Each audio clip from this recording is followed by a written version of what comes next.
தற்போது உடனுக்குடன் செய்தி. சாலையை அகலப்படுத்த கோரி பொதுமக்கள் போராட்டத்தில் ஈடுபட்டு வருகின்றனர்.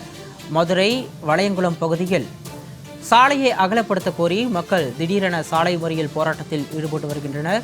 உடனுக்குடன் நேரலையில் நாம் பார்த்துக் கொண்டிருக்கிறோம். பல்வேறு கோரிக்கைகளை வலியுறுத்தி சுமார் 500க்கும் மேற்பட்ட பொதுமக்கள் சாலை மறியல் போராட்டத்தில் ஈடுபட்டு வருவதால் அப்பகுதியில் கடும் போக்குவரத்து நெரிசல் ஏற்பட்டிருக்கிறது. உடனுக்குடன் நேரலையில் நாம் பார்த்துக் கொண்டிருக்கிறோம்.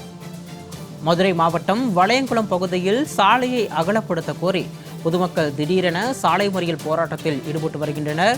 500க்கும் மேற்பட்ட பொதுமக்கள் பல்வேறு கோரிக்கைகளை முன்வைத்து இந்த சாலை மறியல் போராட்டத்தில் ஈடுபட்டு வருவதால் அப்பகுதியில் பெரும் போக்குவரத்து நெரிசல் ஏற்பட்டிருக்கிறது. கூடுதல் விவரங்களை வழங்க இணைப்பில் இருக்கிறார் செய்தியாளர் சல்மான்.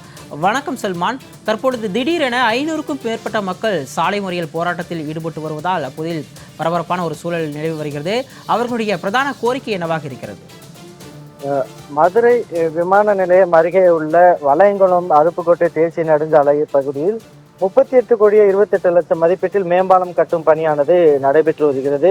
இந்த நிலையில்தான் வளையங்குளம் பகுதியில் சுமார் 5000த்திற்கும் மேற்பட்ட குடும்பங்கள் வசித்து வரக்கூடிய நிலையில் மேம்பாலத்திற்கு கீழ் பொதுமக்கள் பயன்பாட்டிற்காக அமைக்கப்பட உள்ள சாலை அகலப்படுத்த வேண்டும் என கோரிக்கை வைத்து 500க்கும் மேற்பட்ட பொதுமக்கள் சாலை மறியலில் ஈடுபட்டு வருகிறார்கள். ஏற்கனவே மதுரை வளையங்குளம் பகுதியை பொறுத்த மட்டிலும் மேம்பாலம் கட்டும் பகுதியில் காணத்திருக்குங்கள் சாலை என்று அகலப்படுத்த வேண்டும் என பொதுமக்கள் ஏற்கனவே சாலை மறியல் போராட்டத்தில் ஈடுபட்ட போது அவ்வழியாக செல்லக்கூடிய அரசு பேருந்துகள், பள்ளி வாகனங்கள் உள்ளிட்டவைகள் எல்லாம் செல்ல முடியாமல் 1 மணி நேரத்திற்கு மேலாக பிரதான சாலை முழுவதிலுமாக கடும் போக்குவரத்து நெரிசல் ஏற்பட்டது. இதனை அடுத்தாக போராட்டத்தில் ஈடுபட்ட பொதுமக்களிடம் திருமங்கலம் ஏஎஸ்பி நேரடியாக பேச்சுவார்த்தை நடத்திய நிலையில் அவர்கள் உரிய நடவடிக்கை எடுக்கப்படும் என உத்தரவாதம் அளிக்கப்பட்டதன் அடிப்படையில் தற்பொழுது அவர்கள் கலைந்து சென்றிருக்கிறார்கள்.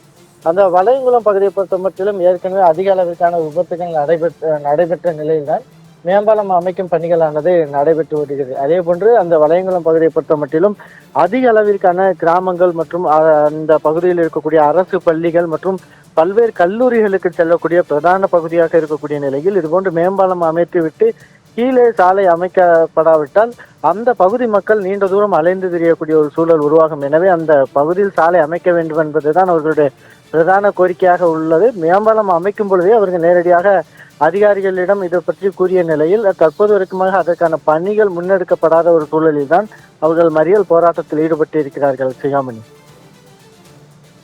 விவரங்களுக்கு நன்றி சல்மான்.